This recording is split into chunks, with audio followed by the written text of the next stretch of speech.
ओम नमः शिवाय। जय श्री राम। राधे राधे मित्रों, कैसे आप सभी लोग। आशा करता हूँ हमेशा की तरह आप लोग कुशल मंगल से होंगे, अच्छे से होंगे, स्वस्थ होंगे, दूसरों की सहायता कर रहे होंगे, अपने परिवारजनों के साथ खुशी खुशी जीवन व्यतीत कर रहे होंगे। ऐसी मनोकामनाएं दुआएं मैं भगवान से आप लोगों के लिए हमेशा से करता हूँ। मैं अंकित आप सभी लोगों का आपके अपने चैनल में हार्दिक स्वागत करता हूँ, अभिनंदन करता हूँ। तो दोस्तों, आज आपके सामने फिर से प्रस्तुत हूँ। जैसा कि दोस्तों की कल जन्माष्टमी है, तो सभी को जन्माष्टमी की बहुत शुभकामनाएं। तो अच्छे से आप लोग बनाइए जन्माष्टमी और श्री कृष्ण जन्मोत्सव कीजिए अपने घर में। मंदिर में जाइए, अगर मंदिर में जा सकते हैं तो बहुत अच्छी बात है, वहाँ पे भी जाके भगवान का दर्शन कीजिए। ठीक है दोस्तों, तो आज हम आपको श्री कृष्ण के अवतार की जन्म कथा बताएंगे। इसमें हम लोग ये तो देखेंगे कि श्री कृष्ण का जन्म किस तरीके से हुआ, और इस कहानी में हम ये भी देखेंगे कि उन्होंने देवकी जी और वासुदेव के पुत्र के रूप में ही जन्म क्यों लिया, और इसके पीछे पूर्व जन्म का वृत्तांत है जो मैं आपको सुनाऊंगा। बट वो केवल एक ही जन्म में श्री हरि नारायण विष्णु जी केवल एक जन्म में ही वसुदेव जी और देवकी जी के पुत्र के रूप में नहीं अवतरित हुए, बल्कि कई जन्मों में वो अवतरित हुए। तो इसी कथा को आज मैं आपको सुनाने जा रहा हूँ, जो कि गर्ग संहिता में गोलोक खंड के अंतर्गत वर्णित है। तो चलिए बिना देर करते हुए हम लोग इसको स्टार्ट करेंगे। तो सर्वप्रथम हम प्रथम पूज्य गणेश जी का आह्वान करेंगे, देन स्टार्ट करेंगे। तो जय श्री गणेशाय नमः। वक्रतुंड महाकाय सूर्यकोटि समप्रभा निर्विघ्नं कुरु मे देव सर्वकार्येषु सर्वदा। जय श्री गणपति बप्पा मोरया। ओम नमो नारायणाय, ओम नमो भगवते वासुदेवाय। तो चलिए बिना देर करते हुए अब हम लोग स्टार्ट करते हैं। आप भी भगवान का ध्यान लगाइए और ध्यान लगाकर जो है सुनिए, मैं आपको सुनाता हूँ। तो दोस्तों, लास्ट सेशन में हम लोगों ने जो है गर्ग संहिता के गोलोक खंड के जो है 10वें अध्याय को देखा था, जिसमें हमने बलराम जी के जन्म का विवरण देखा था। आप लोगों ने सुना था, मैंने आपको सुनाया था। तो आज जो है हम लोग श्री कृष्ण जी के जन्म का विवरण देखेंगे। तो यह 11वां अध्याय है।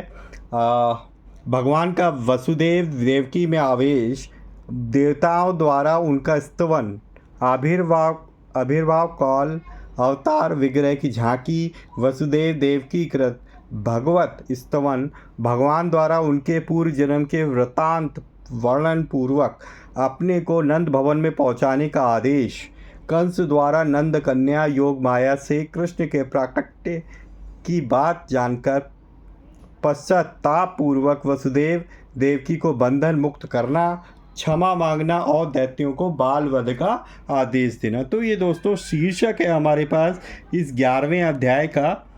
तो इसमें हम लोग ये सारी चीज़ें वृतांत देखेंगे।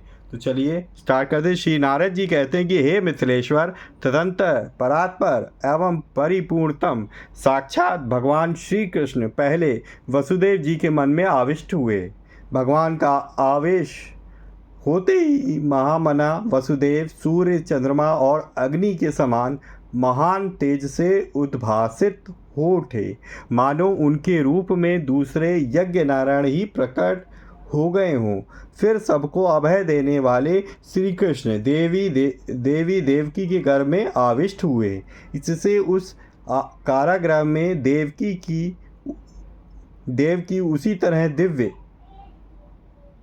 दीप्ति से दमक उठी जैसे घनमाला में चपला चमक उठती है। देवकी के उस तेजस्वी रूप को देखकर कंस मन ही मन भय से व्याकुल होकर बोला, यह मेरा प्राणहंता आ गया। क्योंकि इससे पहले यह ऐसी तेजस्विनी नहीं थी। इस शिशु को जन्म लेते ही मैं अवश्य मार डालूंगा। यूँ कहकर वह भय से विह्वल हो उस बालक के जन्म की प्रतीक्षा करने लगा। भय के कारण अपने पूर्व शत्रु भगवान विष्णु का चिंतन करते हुए वह सर्वत्र उन्हीं को देखने लगा। अहो, दृढ़ता पूर्वक वैर बंध जाने से भगवान कृष्ण का भी प्रत्यक्ष की भांति दर्शन होने लगता है। इसलिए असुर श्री कृष्ण की प्राप्ति के उद्देश्य से ही उनके साथ वैर करते हैं। जब भगवान गर्भ में आविष्ट हुए तब ब्रह्मादि देवता तथा अस्मदादि नारद प्रभृति मुनीश्वर वसुदेव के गर्भ ग्रह के ऊपर आकाश में स्थित हो भगवान को प्रणाम करके उनकी स्तुति करने लगे। देवता बोले, जागृत, स्वप्न आदि अवस्थाओं में प्रतीत होने वाले विश्व के एकमात्र हेतु होते हुए भी अहेतु हैं, जिनके गुणों का आश्रय लेकर ही ये प्राणी समुदाय सब ओर विचरते हैं, तथा जैसे अग्नि से निकलकर सब ओर फैले हुए विस्फुटलिंग चिंगारियाँ पुनः उसमें प्रवेश नहीं करते, उसी प्रकार महतत्व इंद्रिय वर्ग तथा उनके अधिष्ठाता देव समुदाय जिनसे प्रकट हो पुनः उनमें प्रवेश नहीं कर पाते। उन परमात्मा उन आप भगवान श्री कृष्ण को हमारा सादर नमस्कार है।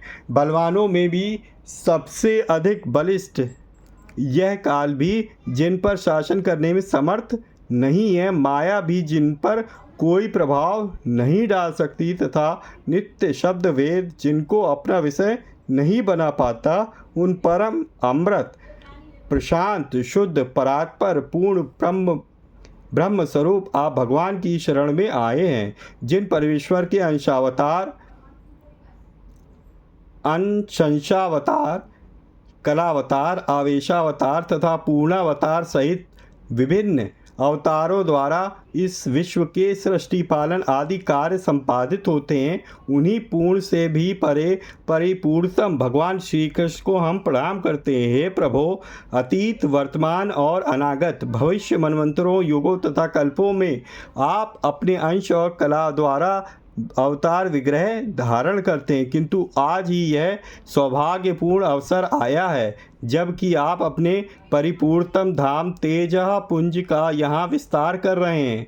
अब इस परिपूर्णतम अवतार द्वारा भूतल पर धर्म की स्थापना करके आप लोक में मंगल कल्याण का प्रसार करेंगे। हे आनंद कंद देवकी नंदन, आपकी जो चरण रज विशुद्ध अंतःकरण वाले योगियों के लिए भी दुर्लभ और अगम्य हैं, वही उन बड़भागी भक्तों के लिए परम सुलभ है, जो अपने निर्मल हृदय में भक्ति योग धारण करके सदा प्रीति रस में निमग्न हो द्रवित चित्त रहते हैं। शिशु रूप में मंद मंद विचरने वाले आपके चरणा रविंदों में के मकरंद एवं पराग को हम सानुराग सिर पर धारण करें, यही हमारी आंतरिक अभिलाषा है। आप पहले ही परम कमनीय कलेवरधारी हैं और इस अवतार में भी उसी कमनीय रूप से आप सुशोभित होंगे। आपका रूप कोटि शत कामदेवों को भी मोहित करने वाला है और परम अद्भुत है। आप गोलोक में मोहित करने वाला और परम अद्भुत है। आप गोलोक धाम में धारित दिव्य दीप्ति राशि को यहाँ भी धारण करेंगे।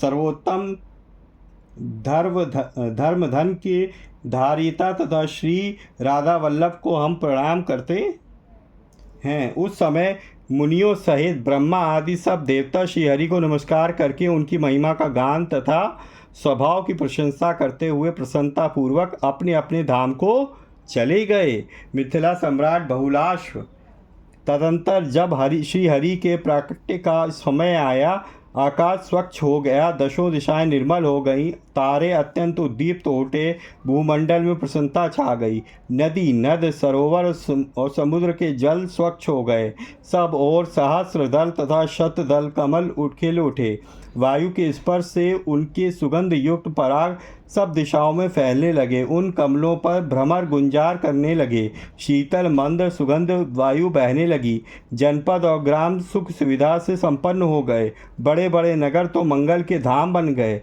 देवता ब्राह्मण पर्वत वृक्ष और गायें सभी सुख सामग्री से परिपूर्ण हो गए। देवताओं की दुंदुभियाँ बज उठी, साथ ही जय जयकार की ध्वनि सब ओर व्याप्त हो गई। हे महाराज, जहाँ तहाँ सब जगह सबका मंगल हो गया। गायन कला में निपुण विद्याधर गंधर्व सिद्ध किन्नर तथा चारण गीत गाने लगे। देवता लोग स्तोत्र पढ़कर उन परम पुरुष का स्तवन करने लगे। देवलोक में गंधर्व तथा विद्याधारियाँ आनंद मग्न होकर नाचने लगीं।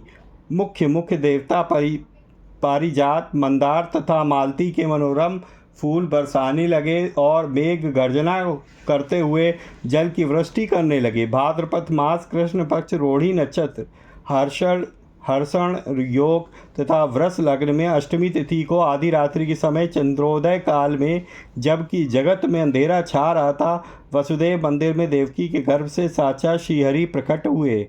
ठीक उसी तरह जैसे अरणिकाष्ठ से अग्नि का आविर्भाव होता है, कंठ में प्रकाशमान स्वच्छ एवं विचित्र मुक्ताहार वक्ष पर शोभा प्रभा समन्वित सुंदर कौस्तुभ मणि तथा रत्नों की माला, चरणों में नुपुर तथा बाहों में बाजूबंद धारण किए भगवान मंडलाकार प्रभापुंज से उद्भासित हो रहे थे। मस्तक पर किरीट तथा कानों में कुंडल युगल बाल रवि के सदृश उद्दीप्त हो रहे थे। कलाइयों में प्रज्वलित अग्नि के समान कांतिमान अद्भुत कंकड़ हिल रहे थे। कटी की करधनी में जो डोर या जंजीर लगी थी, उसकी प्रभा विद्युत के समान सब ओर व्याप्त हो रही थी। कंठ देश में कमलों की माला शोभा पाती थी, जिसके ऊपर लोलुप मधुर मंडरा रहे थे। उनके श्रीअंगों पर जो दिव्य पीत वस्त्र था, यह नूतन तपाए हुए जाम्बुनद सुवर्ण की शोभा को तिरस्कार कर रहा था। श्याम सुंदर विग्रह सुशोभित वह पीतांबर विद्युत दुलास से विलसित नील मेघ के सौभाग्यपूर्ण सौंदर्य को छीन लेता था। मुख के ऊपर शिरोदेश में काले काले घुंघराले शेष शोभा पाते थे। मुख चंद्र की चंचल रश्मियाँ वहाँ का संपूर्ण अंधकार दूर किए देती थी। वह परम सुंदर शुभद आनंद प्रफुल्ल इंदिवर श्रदस युगल नेत्रों से सुशोभित था। उस पर विचित्र रीति से मनोहर पत्र रचना की गई थी, जिससे मंडित अभिराम मुख सदैव करोड़ों कामदेवों को मोह लेता था। वे परिपूर्णतम परात्पर भगवान मधुर ध्वनि से वेणु बजाने में तत्पर थे। ऐसे पुरुष का अवलोकन करके यदुकुल तिलक वसुदेव जी के नेत्र भगवान के जन्मोत्सव जनित आनंद से खिल उठे। फिर उन्होंने शीघ्र ही ब्राह्मणों को 1,00,000 गौदान करने का मन ही मन संकल्प किया। सूतिगार में प्रभु का आविर्भाव प्रत्यक्ष हो गया। इससे वसुदेव जी का सारा भय जाता रहा। वे अत्यंत विस्मित हो हाथ जोड़कर आदि अंत रहित श्रीहरि को प्रणाम करके स्तोत्रों द्वारा उनका स्तवन करने लगे। श्री वासुदेव जी बोले कि हे भगवान, जो एकमात्र अद्वितीय है, वे ही पर ब्रह्म परमात्मा प्रकृति के सत्वादी गुणों के कारण अब अनेक रूपों में प्रतीत होते हैं। आप ही संहारक, आप ही उत्पादक तथा आप ही इस जगत के पालक हैं। हे आदिदेव, हे त्रिभुवन पते परमात्मन, जैसे स्फटिक मणि औपाधिक रंगों से लिप्त नहीं होती, उसी प्रकार आप देह के वर्णों से निर्लिप्त ही रहते हैं। ऐसे आप परमेश्वर को मेरा नमस्कार है। जैसे ईंधन में आग छिपी रहती है, उसी तरह आप अव्यक्त रूप से इस संपूर्ण जगत में विद्यमान हैं, तथा जैसे आकाश सबके भीतर और बाहर भी रहती है, उसी प्रकार आप सबके भीतर और बाहर भी स्थित हैं। आप ही पृथ्वी की भांति इस संपूर्ण जगत के आधार हैं, सबके साक्षी हैं, तथा वायु की भांति सर्वत्र जाने की शक्ति रखते हैं। आप गौ देवता ब्राह्मण अपने भक्त जन तथा बछड़ों के पालक हैं। आप उद्यत भूभार का हरण करने के लिए ही मेरे घर में अवतीर्ण हुए। इस भूतल पर समस्त पुरुषोत्तम से भी उत्तम आप ही हैं। हे भुवनपते, पापी कंस से मुझे बचाइए। श्री नारद जी कहते हैं कि हे मिथिलापते, सर्वदेवता स्वरूपिणी देवकी को भी यह ज्ञात हो गया था कि मेरे घर में परिपूर्णतम भगवान साक्षात श्याम सुंदर श्री कृष्ण का आविर्भाव हुआ है। अतः वे भी उन्हें नमस्कार करके बोली। हे देवकी जी ने कहा कि हे सच्चिदानंद घन श्री कृष्ण, हे अगणित ब्रह्मांडों के स्वामी, हे परमेश्वर, हे गोलोक धाम मंदिर की ध्वजा, हे आदिदेव, हे परिपूर्ण ईश्वर, हे परिपूर्णतम परमेश, हे प्रभु, आप पापी कंस के भय से मेरी रक्षा कीजिए। नारद जी कहते हैं कि हे राजन, पिता माता की ओर से किया गया ऐसा स्तवन सुनकर पाप नाशन साक्षात परिपूर्णतम भगवान श्री कृष्ण मंद मंद मुस्कुराते हुए देवकी और वासुदेव जी से बोले।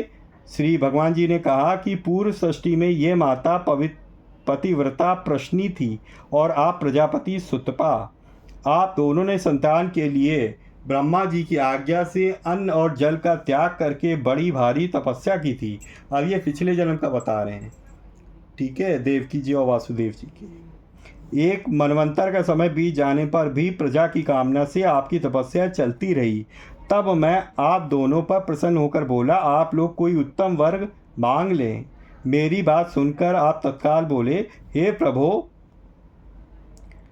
हम दोनों को आपके समान पुत्र प्राप्त हो। इस समय तथास्तु कहकर जब मैं चला गया, तब आप दोनों दंपति अपने पुण्य कर्म में फलस्वरूप प्रजापति हुए। संसार में मेरे समान तो कोई पुत्र है ही नहीं, यह विचार कर मैं स्वयं परमेश्वर ही आपका पुत्र हुआ। उस समय भूतल पर मैं प्रश्न गिर्भ नाम से विख्यात हुआ। फिर दूसरे जन्म में जब आप कश्यप और अदिति हुए, तब मैं आपका पुत्र वामन आकार वाला उपेंद्र हुआ।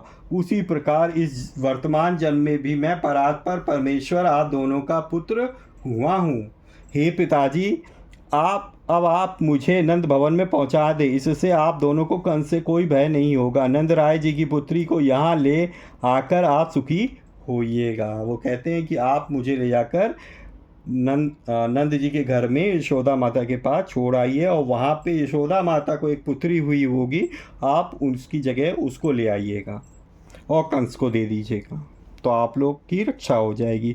श्री नारद जी कहते हैं कि हे राजन, यों कहकर भगवान वहाँ मौन हो उन दोनों को देखते देखते वर्तमान स्वरूप को अदृश्य करके बाल रूप हो पृथ्वी पर पड़ गए। जैसे किसी नट ने क्षण भर में पृथ्वी पर पड़ गए, जैसे किसी नट ने क्षण भर में वेश परिवर्तन कर लिया हो। शिशु को पालने में सुलाकर ज्यों ही वसुदेव जी ले जाने को उद्यत हुए, त्यों ही महावन में नंद पत्नी के गर्भ से योग माया ने स्वतः जन्म ग्रहण किया। उसी प्रभाव से सब लोग सो गए, पहरेदार भी नींद लेने लगे। सारे दरवाजे मानो किसी ने खोल दिए। सांकल और अर्घलाएँ टूट फूट गईं। श्री कृष्ण को माथे पर लिए जब वसुदेव जी गृह से बाहर निकले, उस समय उनके भीतर का ज्ञान और बाहर का अंधेरा स्वतः दूर हो गया। ठीक उसी तरह जैसे सूर्योदय होने पर अंधकार का तत्काल नाश हो जाता है। आकाश में बादल घिर आए और वे जल की वृष्टि करने लगे।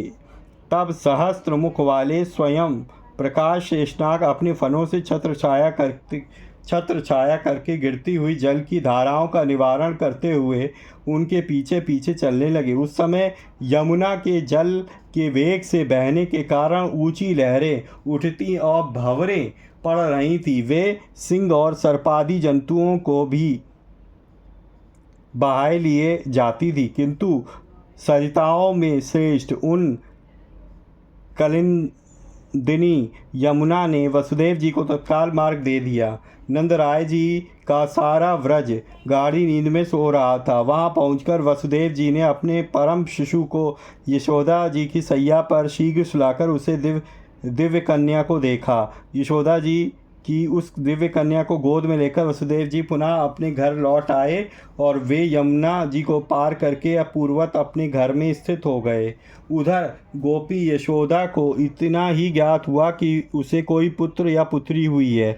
वे प्रसव वेदना के श्रम से अत्यंत थकी होने के कारण अपनी शैया पर आनंद की लील लेती हुई सो गई थी। इधर बालक के रोने की आवाज़ सुनकर पहरेदार राजभवन में उपस्थित हुए और जाकर वीर कंस बालक के जन्म की सूचना दी। यह समाचार कान में पड़ते ही कंस भय से कातर हो तुरंत सूती गृह में जा पहुंचा। उस समय सती साध्वी बहन देवकी दीन की तरह रोते हुई भाई से बोली। देवकी ने कहा कि हे भैया, आप दीन दुखियों के प्रति स्नेह और क्षमा दया करने वाले हैं। मैं आपकी बहन हूँ, तथापि कारागार में डाल दी गई हूँ। मेरे सभी पुत्र मार डाले गए हैं। मैं वह अभागिन माँ हूँ जिसके बेटों का वध कर दिया गया है। एकमात्र यह बेटी बची है। मुझे भीख दे दीजिए। यह स्त्री है, इसका वध करना आप जैसे वीर की योग्य नहीं है। कल्याणकारी भाई, इस कल्याणी कन्या को तो मेरी गोद में दे दीजिए, यही आपके योग्य कार्य होगा। नारद जी कहते हैं कि हे राजन, देवकी के मुंह पर आंसुओं की धारा बह रही थी। उसने मोह के कारण बेटी को आंचल में छुपाकर बहुत विनती की। वह बहुत रोई गिड़गिड़ाई, तो भी उस दुष्ट ने बहन को डांट डपट कर उसकी गोद से वह कन्या छीन ली। वह यदुकुल का कलंक एवं महानीच था। सदा कुसंग में रहने के कारण उसका जीवन पापमय हो गया था। उस दुरात्मा ने अपनी बहन की बच्ची के दोनों पैर पकड़कर उसे शिला पर दे मारा। वह कन्या साक्षात योग माया का अवतार देवी अनंशा थी। कंस के हाथ से छूटते ही वह उछलकर आकाश में चली गई। सहस्त्र अश्वों से जुते हुए दिव्य शतपत्र रथ पर जा बैठी। वहाँ चंवर डुलाए जा रहे थे। उस शुभ्र रथ पर बैठकर वह दिव्य रूप धारण किए दृष्टिगोचर हुई। उसके 8 भुजाएं थी और सब में आयुध शोभा पा रहे थे। वह माया देवी अपने पार्षदों से परिसेवित थी। उसका तेज 100 सूर्यों के समान दिखाई देता था। उसने मेघ गर्जना तुल्य गंभीर वाणी में कहा। श्री योगमाया बोली कि हे कंस, तुझे मारने वाले परिपूर्णतम परमात्मा साक्षात भगवान श्री कृष्ण तो कहीं और जगह अवतीर्ण हो गए हैं। इन दीन देवकी को तू व्यर्थ दुख दे रहा है। श्री नारद जी कहते हैं कि हे राजन, उससे यों कहकर भगवती योग माया विंध्य पर्वत पर चली गई और वहाँ वे अनेक नामों से प्रसिद्ध हुई। योग माया की उत्तम बात सुनकर कंस को बड़ा आश्चर्य हुआ। उसकी देवकी और वसुदेव जी को तत्काल बंधन मुक्त कर दिया। कंस ने कहा, हे बहन और बहनोई वासुदेव जी, मैं पापात्मा हूँ। मेरे कर्म पापमय हैं। मैं इस यदुवंश में महानीच और दुष्ट हूँ। मैं ही इस भूतल पर आप दोनों के पुत्रों का हत्यारा हूँ। आप दोनों मेरे द्वारा किए गए इस अपराध को क्षमा कर दें। मेरी बात सुने। मैं समझता हूँ यह सब काल ने किया कराया है। जैसे वायु मेघमाला को जहाँ उड़ा ले जाती है, उसी तरह काल ने मुझे भी स्वेच्छा अनुसार चलाया है। मैंने देव वाक्य पर विश्वास कर लिया, किंतु देवता भी असत्यवादी ही निकले। इस योग माया ने बताया कि तेरा शत्रु भूतल पर अवतीर्ण हो गया है, किंतु वह कहाँ उत्पन्न हुआ यह मैं नहीं जानता। श्री नारद जी कहते हैं कि हे राजन, यो कहकर कंस बहन और बहनों के चरणों पर गिर पड़ा और फूट फूट कर रोने लगा। उसके मुँह पर अश्रुधारा बह चली। उसने उन दोनों को के प्रति सौहार्द्र अत्यंत स्नेह दिखाते हुए उनकी बड़ी सेवा की। अहो, परिपूर्णतम प्रभु श्री कृष्ण के दया दान दक्ष कटाक्षों से भूतल पर क्या नहीं हो सकता। तदंतर प्रातःकाल दुरात्मा कंस ने प्रलंब आदि बड़े बड़े असुरों को बुलाया और योग माया ने जो कुछ कहा था वह सब उनसे कह सुनाया। कंस ने कहा, हे मित्रों, जैसा कि योग माया ने बताया है कि मेरा विनाश करने वाला शत्रु पृथ्वी पर कहीं उत्पन्न हो चुका है। तुम लोग जो 10 दिन के भीतर उत्पन्न हुए हैं, जिनको जन्म लिए 10 से अधिक दिन निकल गए हैं, उन समस्त बालकों को मार डालो। दैत्यों ने कहा, हे महाराज, जब आप द्वंद्व युद्ध में उतरे थे उस समय रणभूमि में आपके चढ़ाए हुए धनुष की टंकार सुनकर सब देवता भाग खड़े हुए थे। फिर उन्हीं से आप भय क्यों मान रहे हैं? गौ, ब्राह्मण, साधु, वेश, देवता तथा धर्म और यज्ञ आदि जो दूसरे तत्व हैं, वे ही भगवान विष्णु के शरीर माने गए हैं। इन सबके विनाश में दैत्यों का बल ही समर्थ माना गया है। यदि महाविष्णु जो आपका शत्रु है इस पृथ्वी पर उत्पन्न हुआ है, तो उसके वध का यही उपाय है कि गौ, ब्राह्मण आदि के विशेष रूप से हिंसा का अभियान चलाया जाए। श्री नारद जी कहते हैं कि हे राजन, कंस ने दैत्यों को यह करने की आज्ञा दी थी। इस प्रकार उसका आदेश पाकर वे महान उद्भट दुष्ट दैत्य आकाश में उड़ चले और गौ, ब्राह्मण आदि को पीड़ा देने और नवजात बालकों की हत्या करने लगे। समुद्र पर्यंत समस्त भूमंडल में वे इच्छा अनुसार रूप धारण करने वाले दैत्य सर्पों तथा चूहों की तरह घर घर में घुसने और विचरने लगे। उद्भट दैत्य तो स्वभाव से कुमारगामी होते हैं, उस पर भी उन्हें कंस की ओर से प्रेरणा प्राप्त हो गई थी। एक तो बंदर, फिर वह शराब भी पी ले और उस पर भी उसे बिच्छू डंक मार दे तो उसकी चपलता के लिए क्या कहना। यही दशा उन दैत्यों की थी। वे भूतग्रस्त से हो गए थे। विदेह कुल वे विदेह कुल कुल विदेह कुल नंदन मैथिल नरेश विष्णु भक्त धर्मात्माओं में मुख्य परम तपस्वी प्रतापी अंगराज बहुलाश्व जनक भूमंडल पर साधु संतों की यह अवहेलना धर्म अर्थ काम और मोक्ष इन चारों का पुरुषार्थों का संपूर्णतया नाश कर देती है। इस प्रकार श्री गर्ग संहिता में गोलोक खंड के अंतर्गत नारद बहुलाश्व संवाद में श्री कृष्ण जन्म वृतांत का वर्णन नामक 11वां अध्याय पूरा हुआ। ओम नमो नारायण। जय श्री राम, जय श्री हनुमान। तो ये था दोस्तों श्री कृष्ण के जन्म का वृतांत और किस तरीके से वो देवकी और वासुदेव जी के पुत्र के रूप में कई जन्म जन्मांतर से पुत्र के रूप में जन्म ले रहे थे। तो उसका पूरा जो भी रहस्य था वो आपको मैंने कह सुनाया। अगर आपको वीडियो अच्छी लगी है तो प्लीज़ लाइक करें वीडियो को और ज़्यादा से ज़्यादा जो है अपने परिजनों मित्रों के साथ ज़रूर शेयर करें। और हाँ, आपने जो भी राय है और जो भी फीडबैक है वीडियो के बारे में वो आप जो है कमेंट कर सकते हैं। अगर आपका कोई क्वेश्चन है तो वो भी कमेंट कीजिए। मैं पूरी कोशिश करूँगा कि सभी के प्रश्नों का उत्तर दे सकूँ।